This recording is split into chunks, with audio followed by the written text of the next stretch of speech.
अस्सलाम वालेकुम students, I hope आप सब ठीक होंगे। आज हम पढ़ेंगे class 9 chapter number 1। Chapter number 1 का सेकेंड टॉपिक है relation of biology with other sciences. यानी बायोलॉजी हमने पढ़ा था, इसे कहते हैं लिविंग ऑर्गेनिज्म की स्टडी को, चाहे वो प्लांट्स हो, एनिमल्स हो, माइक्रो ऑर्गेनिज्म हो, कोई भी ऑर्गेनिज्म है, लिविंग ऑर्गेनिज्म है, उनकी स्टडी को हम कहते हैं ये बायोलॉजी है। अब बायोलॉजी दूसरे नेचुरल साइंसेस के साथ कैसे कनेक्ट है, कैसे दूसरे साइंस के साथ मिलकर काम करती है, क्योंकि साइंस की कोई भी फील्ड हो वो अकेले काम नहीं कर सकती। इसी तरह बायोलॉजी भी है, तो ये अकेले काम नहीं कर सकती बल्कि दूसरे साइंसेस के साथ मिलकर काम करती है। हर साइंस का दूसरी साइंस फील्ड के साथ गहरा ताल्लुक होता है। अब वो ताल्लुक किस तरह का होता है, क्यों होता है? वो इसलिए होता है ताकि हम अपने लाइफ प्रोसेसेस को समझ सकें, यानी जिंदगी को हम कैसे जो है वो सरवाइव कर सकते हैं, उसको हम अंडरस्टैंड कर सकें, अपने इन्वायरमेंट के साथ इंटरेक्ट कर सकें, और बहुत सी जो प्रॉब्लम्स आती है लिविंग ऑर्गेनिज्म को, वो किस तरह से दूसरे नेचुरल साइंसेस के साथ मिलकर उसे सॉल्व कर सकते हैं। अब कुछ टाइप्स आ जाती है जो हमें ये शो करती हैं कि किस तरह से बायोलॉजी दूसरे साइंसेस के साथ, दूसरी साइंस फील्ड के साथ कनेक्ट है, क्या रिलेशन है बायो का दूसरी साइंस के साथ। सबसे पहली टाइप है बायोकेमिस्ट्री। बायोकेमिस्ट्री दो लफ्ज से मिलकर बना है, यानी जिसमें हम बायोलॉजी और केमिस्ट्री दोनों की स्टडी करते हैं। बायोकेमिस्ट्री में हम लिविंग ऑर्गेनिज्म के बॉडी के अंदर होने वाले जितने भी केमिकल रिएक्शंस होते हैं और उन केमिकल रिएक्शंस का स्ट्रक्चर हम उसकी स्टडी करते हैं बायोकेमिस्ट्री के अंदर। यानी बायोकेमिस्ट्री में बायोलॉजी और केमिस्ट्री दोनों मिलके काम कर रहे होते हैं, उसे हम कहते हैं ये बायोकेमिस्ट्री है, जिसमें बॉडी के अंदर लिविंग ऑर्गेनिज्म की या लिविंग सिस्टम में होने वाले जितने भी केमिकल रिएक्शंस हैं, उन रिएक्शंस को और उनके स्ट्रक्चर्स की स्टडी हम करनी होती है बायोकेमिस्ट्री। जैसे एग्जांपल आपको दी हुई है बुक पे, फोटोसिंथेसिस और रेस्पिरेशन। यानी फोटोसिंथेसिस और रेस्पिरेशन, इन दोनों सिस्टम्स के अंदर जो भी केमिकल रिएक्शन होता है उनकी स्टडी और उनका स्ट्रक्चर्स की स्टडी हमने करनी होती है बायोकेमिस्ट्री के अंदर।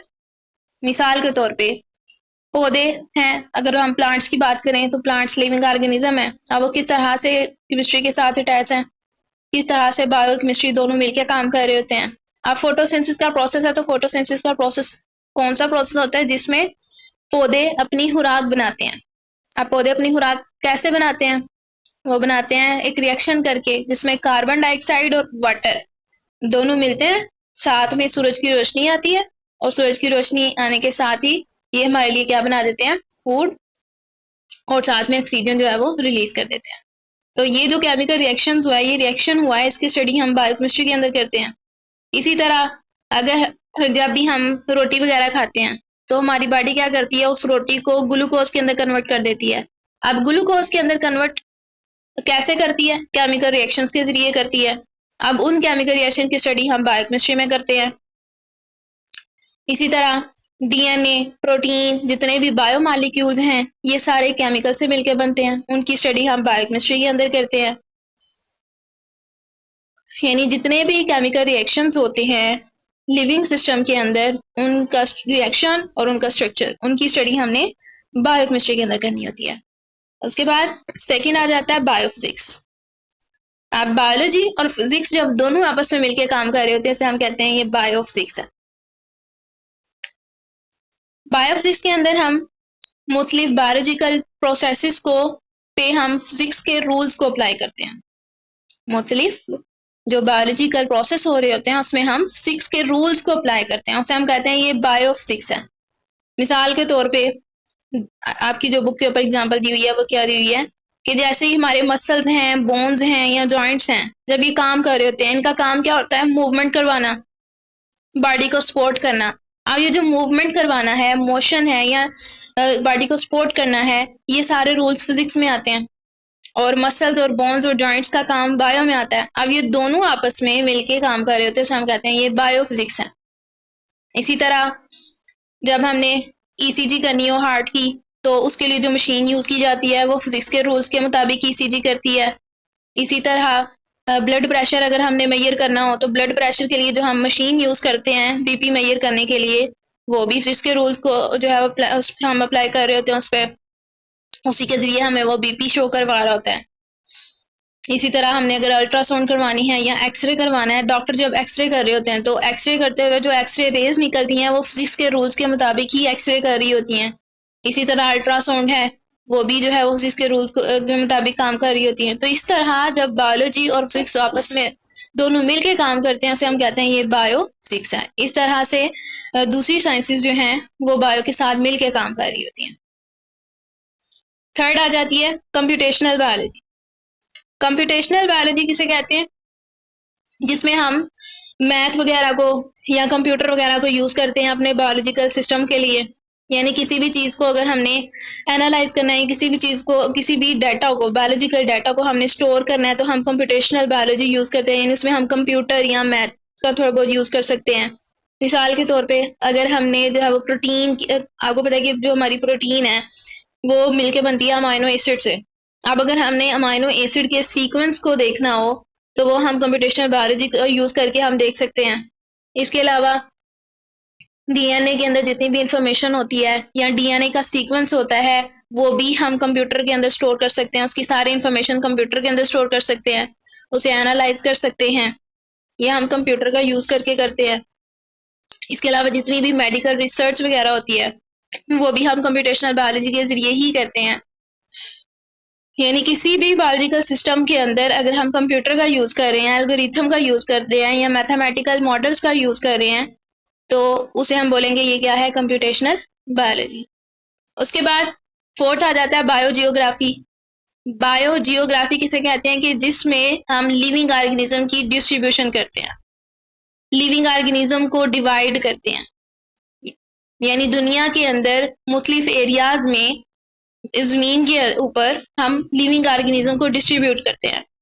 क्यों डिस्ट्रीब्यूट करते हैं? क्योंकि हमें पता होना चाहिए कि हर ऑर्गेनिज्म हर जगह पे सरवाइव नहीं कर सकता। हर ऑर्गेनिज्म का अपना अपना सिस्टम होता है कि वो किस जगह पे सरवाइव कर सकते हैं। उस लिहाज से लिविंग ऑर्गेनिज्म एरियाज में डिवाइड हुए होते हैं, उनकी डिस्ट्रीब्यूशन हुई होती है। अब जिसके अंदर हम जो है लिविंग ऑर्गेनिज्म को डिस्ट्रीब्यूट करते हैं उसे हम कहते हैं ये बायोजियोग्राफी है। यानी क्लाइमेट के हिसाब से, मौसम के हिसाब से ऑर्गेनिज्म को डिवाइड किया होता है मुख्तलिफ एरियाज में, उनकी स्टडी हम बायोजियोग्राफी के अंदर करते हैं। जैसे मिसाल के तौर पे कुछ ऐसे ऑर्गेनिजम्स होते हैं जो खुश्की में रहते हैं, वहां पे सर्वाइव कर लेते हैं, लेकिन कुछ ऐसे होते हैं जो खुश्की में नहीं रह सकते, वो पानी में रहते हैं, वो पानी वाले एरिया में सर्वाइव कर रहे होते हैं, उस हिसाब से उनको डिस्ट्रीब्यूट किया होता है। या कुछ ऐसे ऑर्गेनिज्म होते हैं जो ठंडे इलाकों में रहते हैं, वो वहां पे उनको डिस्ट्रीब्यूट कर दिया जाता है। जैसे पोलर बियर हैं तो वो आर्कटिक रीजन यानी ठंडे इलाकों में रहते हैं, वहां पे वो सर्वाइव करते हैं, वो वहां पे हम लिविंग उनको वहां पे डिस्ट्रीब्यूट कर देते हैं। या कैमल हैं तो कैमल डिजर्ट वाले इलाके में, डेजर्ट वाले इलाके में रहते हैं, यानी सहराई इलाके में रहते हैं, खुश्की में रह सकते हैं, तो उनको हम वहां पे डिस्ट्रीब्यूट कर देते हैं। तो लिविंग ऑर्गेनिज्म को उनके अपने जो है वो सिस्टम के मुताबिक मुख्तलिफ जगह पे डिस्ट्रीब्यूट कर देना, उसकी स्टडी हम कहाँ पे करते हैं, बायोजियोग्राफी। उसके बाद नेक्स्ट है बायोस्टैटिस्टिक।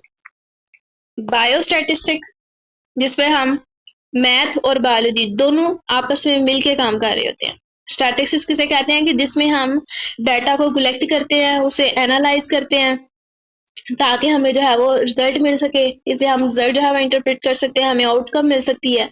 अब लिविंग ऑर्गेनिज्म से रिलेटेड जितना भी डाटा कलेक्ट करना या डाटा को एनालाइज करना ताकि हम रिजल्ट ले सकें, उन सब की स्टडी हम करते हैं बायोस्टैटिस्टिक्स के अंदर।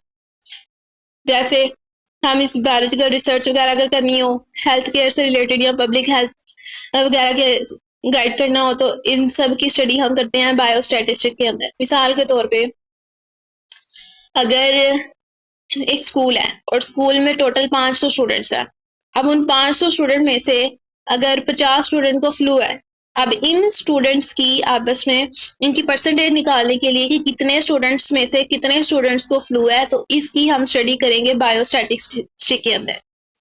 इसी तरह अगर कोई डिजीज है वो फैल रही है, एक इलाका है वहां पे अगर कोई भी डिजीज फैल रही है, आप ये कह लो कि कोविड-19 अगर फैल रहा है, ठीक है, अब कोविड-19 फैल रहा है, कोरोना फैल रहा है, तो हमने एक वैक्सीन डिस्कवर करनी है, ठीक है। अब वैक्सीन डिस्कवर करते हुए भी जो है हम ये देखेंगे कि वैक्सीन बनाते हुए या मेडिसिन कोई भी बनाते हुए हमें कितना डाटा चाहिए अगर हम इतना डाटा लेते हैं, इतनी चीज या इतना केमिकल इसके अंदर ऐड करते हैं, तो वो कितना अफेक्ट करेगा। ठीक है, अगर हमने एक वैक्सीन बना लिया है, अब वो वैक्सीन हम उस इलाके में उन लोगों को देते हैं जिनको कोविड-19 है। अब हम सर्वे करेंगे कि कितने लोगों को उससे फर्क पड़ा है, कितने लोगों को इस पे जो है वो इसका कोई ना कोई इफेक्ट हुआ है।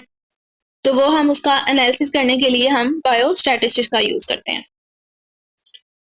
उसके बाद बायोटेक्नोलॉजी। बायोटेक्नोलॉजी यानी मुख्तलिफ तरह की लिविंग ऑर्गेनिज्म को हम यूज करते हैं ताकि हम बहुत सी बेनिफिशियल प्रोडक्ट बना सकें। बहुत सी फील्ड्स में हम मुख्तलिफ तरह की फायदेमंद चीजें बना सकें, लेकिन लिविंग ऑर्गेनिज्म का यूज करके, उसे हम कहते हैं बायोटेक्नोलॉजी। जैसे हेल्थ केयर में, एग्रीकल्चर में या इन्वायरमेंटल मैनेजमेंट के अंदर अगर हम लिविंग ऑर्गेनिज्म का यूज करके कोई ना कोई प्रोडक्ट बनाते हैं, उसे हम कहते हैं ये बायोटेक्नोलॉजी है। मिसाल के तौर पे बायोटेक्नोलॉजिस्ट क्या कहते हैं, एक जो है वो केमिकल बनाते हैं जो कि है इंसुलिन। एक मेडिसिन बनाते हैं इंसुलिन। अब इंसुलिन मेडिसिन किसके लिए यूज की जाती है? ये मेडिसिन यूज की जाती है कि अगर कोई भी शुगर का मरीज है, ठीक है, अब शुगर के मरीज को यानी शुगर को खत्म करने के लिए, इसको कम करने के लिए उस पेशेंट को इंसुलिन दी जाती है। अब इंसुलिन बनती कैसे है? बायोटेक्नोलॉजिस्ट लिविंग ऑर्गेनिज्म का यूज करते हैं जो कि बैक्टीरिया है। बैक्टीरिया का यूज करके इंसुलिन बनाते हैं, यानी बैक्टीरिया का यूज करके हमने कोई ना कोई प्रोडक्ट बनाई है जो कि इंसुलिन है। किस लिए बनाई है? ताकि शुगर के मरीज को दी जा सके और शुगर जो है वो कम की जा सके। तो बायोटेक्नोलॉजी किसे कहते हैं कि किसी भी लिविंग ऑर्गेनिज्म का यूज करके हम कोई ना कोई जो है चीज बना दें जो फायदेमंद हो, उसे हम कहते हैं ये बायोटेक्नोलॉजी है। उसके बाद लास्ट में आ जाती है बायो इकोनॉमिक्स। बायो इकोनॉमिक्स किसे कहते हैं कि लिविंग ऑर्गेनिज्म को उनके रिसोर्सेज के लिए जो है वो बायोलॉजी और इकोनॉमिक, इन दोनों ये दोनों चीजें आपस में मिलके काम करती हैं ऑर्गेनिज्म के रिसोर्सेज के लिए, उसे हम कहते हैं ये बायो इकोनॉमिक्स है। मिसाल के तौर पे अगर हमने क्रॉप बनानी है यानी फसल बनानी है जो कि प्लांट्स हैं, एक लिविंग ऑर्गेनिज्म है, ठीक है, ऑर्गेनिजम्स हैं, पौधे। अब अगर हमने क्रॉप्स किसी एरिया में उसकी प्रोडक्शन करनी है, नई नई वैरायटीज उसकी बनानी है, तो उसके बनाने के लिए, फसल उगाने के लिए कितना खर्चा आएगा, ठीक है। अब जो फसल हो जाती है तो उससे हमें प्रॉफिट कितना होगा, इन सब की स्टडी हमने करनी होती है बायो इकोनॉमिक्स के अंदर। इसी तरह अगर हमने फिश फार्म बनाना हो या पोल्ट्री फार्म बनाना हो या डेयरी वगैरह बनानी हो, ठीक है, डेयरी फार्म बनाना हो, तो तब भी हम क्या करते हैं, इसकी स्टडी हम करते हैं बायो इकोनॉमिक्स के अंदर। यानी इकोनॉमिक्स और बायोलॉजी दोनों आपस में मिलकर काम कर रहे होते हैं, जिसमें हम ऑर्गेनिज्म के रिसोर्सेज की स्टडी करते हैं कि इसमें कितनी जो है वो कॉस्ट आएगी, कितना प्रॉफिट होगा, उसकी कैलकुलेशन हम बायो इकोनॉमिक्स में करते हैं। इन सब की स्टडी हम किस में करते हैं? बायो इकोनॉमिक्स में। तो ये थे कि कौन कौन सी ऐसी जो है फील्ड्स हैं जिसमें बायोलॉजी मिल के काम करती है और हमारे ऑर्गेनिज्म को बेनिफिट होता है उससे। इसे हम कहते हैं कि इस तरह से बायोलॉजी दूसरी साइंस के साथ कनेक्ट है। यह था हमारा आज का टॉपिक। उम्मीद है आपको अच्छे से समझ आ गया होगा। अगर आपको वीडियो अच्छी लगी हो तो उसे लाइक करें, सब्सक्राइब करें। अगर कोई क्वेश्चन हो तो आप कमेंट सेक्शन में पूछ सकते हैं।